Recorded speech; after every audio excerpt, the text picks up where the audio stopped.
Alright, so here we are with the truck. I just got a couple things I'm going to update on it, so let's get right into it and let's make the update. And there we are, we got the new mirrors on there, as you can see. I'll show you those a little up close here in just a second.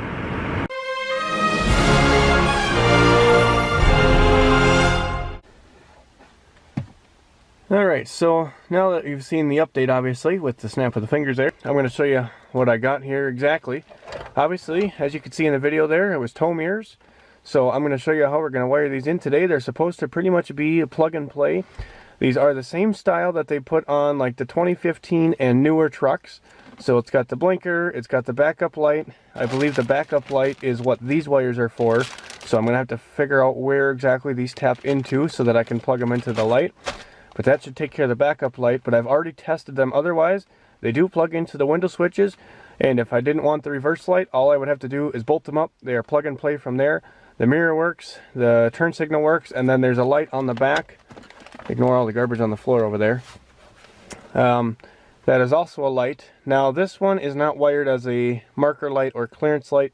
This one is actually wired as a blinker. I was hoping it could actually be both. I don't think I can do that. And I didn't realize it was actually going to be wired as a blinker, not a marker light. But I think I'll just leave it as a blinker. I'm not going to worry about it. It'll still do the job. And I think I might like that better. Anyway, now if you can't tell, my audio might sound different. I won't know until I put this into the video. And the video will also be different. And I won't know until I get it all in the editing software that I got as well. For Christmas, my girlfriend and her parents got me a new camera with a tripod and everything. This one's supposed to be 1080p HD and 60 frames a second, just like my iPhone. The only difference was the iPhone I was using had 4K HD. So we'll see how this one does compared to that one, and we'll see if I like it. This one is a Canon, and I'll do a little more on that later. I'll probably use my phone to video the camera so you can see what it is. Anyway, I've already rambled on enough, so let's get into it. Let's get these babies installed and see how they look.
So here we are. Mirrors are all installed, look good. Definitely much better than The last ones that I had, I'll turn this down so you can maybe hear me a little better. Ignore all the garbage on the floor there. So I don't know if the camera will pick it up very well, but you can see, like, if you were to sit in my spot, this is kind of more like what you see in the mirror. So you can't see the truck all that well, but what I did, and I might put a couple more on, was I put a couple washers on the bolt closest to the front of the truck to tip the mirror out just a little more, as if I were to fold it in toward me. And that allowed me to get it to sit pretty much where I want them. And I did the same with that one. That one I put an extra washer on because I needed that one to come in just a little farther. And that's because the motor on these will not allow it to fold in enough. So they're not the best on that aspect, but for $150 compared to the like $900 a piece that the factory ones would be, I'm not going to complain. They'll still do the job just fine, and I can work with that a little bit. But you can see they're in good shape. They look good. They got the blinker on the glass, obviously on both sides here. They do have a backup light, which I tried to show at nighttime, but you couldn't see it very well. And that's that part right there. It is stupid bright at night, and it's actually really nice because it allows you to really see around it. Lost my train of thought there. But yeah, you can see the blinkers on this side of the mirrors are nice and bright. Those work good. So overall, I'm actually very happy with these mirrors, especially for the price. Unfortunately, the camera doesn't show the backup light near as good as you see it in person. I wish it could. So unfortunately, I can't really do a full workup on that to show you just how good they are. But if you're looking for a cheap set of tow mirrors and you don't like those ones like my truck had on it before in the previous videos, these are the way to go if you don't like any of the other ones that they make. These ones are pretty good for the price. And you can see I got a pretty major fuel leak I need to fix again. Stupid thing. Every time I fix one, it leaks again. But anyway, yeah, so I think I'm really going to like these mirrors. It's going to make trailer towing a lot better. But I actually have just one more trick up my sleeve here. So that's not all I've got for an update.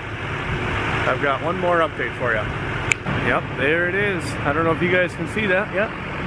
So let's go take a look at our new toy. Check that out. This is a 2005, technically homemade, but I believe they said it was made by a fabrication shop. 28-foot long gooseneck trailer. It is 24 feet to the beaver tail, and then the beaver tail is another 4 feet.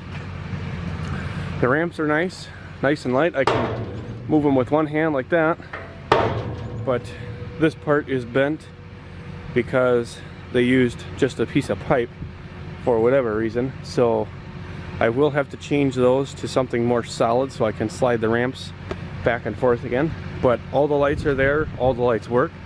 It has two 6,000-pound axles on it, and then it also has brakes on both axles, electric brakes, and they do work.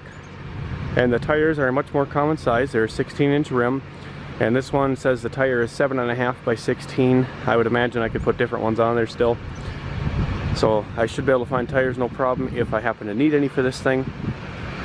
The only downfall of this trailer that I really found was someone replaced a leaf spring with one that's just a little too long, so I'm gonna have to get a different one to get the proper size on there. And if you can see it on the video there, someone has repaired this axle before, so I think they might have overloaded it. So I might actually look into different axles. We'll see. The only other downfall is this trailer is pretty tall, so I might see if I can get some shorter tires or something to try to bring this deck height down a little, or some wider axles. Maybe even see if I can find some dually axles or something. We'll see. And if possible, I might even just try to add one more axle altogether and see how that would do. Just to get it a little more weight up here, because I know where I can get axles from I'd imagine I probably could actually just use a camper axle. I'm not sure if that's a good idea or not, but I'll look into that and see, because if that's the case, I know where I can get some. It's got a nice steel deck with D-rings. These are not the best D-rings. These are also homemade. Why someone decided these would be a good homemade idea is beyond me, so I'm going to cut these off and get the actual heavy-duty D-rings and put them on here. I did already haul an excavator with it yesterday for personal use for a buddy of mine, and it did pretty good with that. It was a little sketchy going up just because it's so steep with an excavator, and those things are pretty top heavy, ironically. It does have a brand new spare tire, brand new rim and everything, so that's awesome. The hitch is pretty well built. The other thing I need to do is get a new cable for the breakaway, but those are cheap. I'm going to pick one up today. And then you can see they welded this to the tongue, and you can see like that link there, maybe, where it has broken before, where they probably had it welded up there as well. So I think what I'm going to do is I'm just going to cut that off, and I'm going to get some big grade 8 bolts or something and bolt them up to the tongue, because I don't trust the chain being welded that much, especially for one that I didn't weld, so I don't know how strong it is. So I think that's what I'm going to do for the safety chains, is put some grade 8 bolts in and just bolt them to the frame, and I think that would be a lot safer. But otherwise, it's a pretty solid trailer. It's in good shape. Everything works like I said. It does need a few things, but the final purchase price of this trailer was $3,300. And I don't think that was unreasonable for this size trailer, even a gooseneck. And even though it's homemade, it is very well built actually.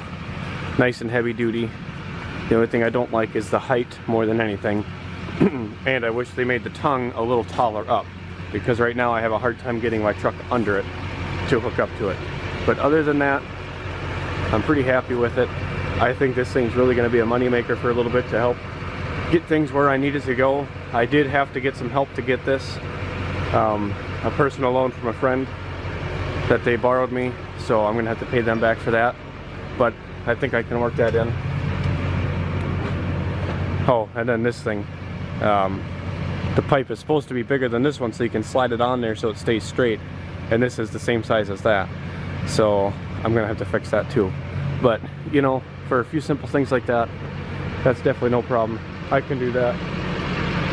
But I think I'm really gonna like this trailer. It's in nice shape, and it's going to go great with the new mirrors. So that's all I've got for the updates today. Hope you guys enjoyed that. I know I certainly did. I'm excited to get to put all this stuff to use, try out the new mirrors with the new trailer, new camera. Everything's going good. So anyway, I hope you guys all had happy holidays or Merry Christmas, whatever you celebrate, and that you enjoyed the video. If you did, be sure to give it a thumbs up, hit that subscribe button if you haven't, and we'll see you in the next one. Thanks for watching.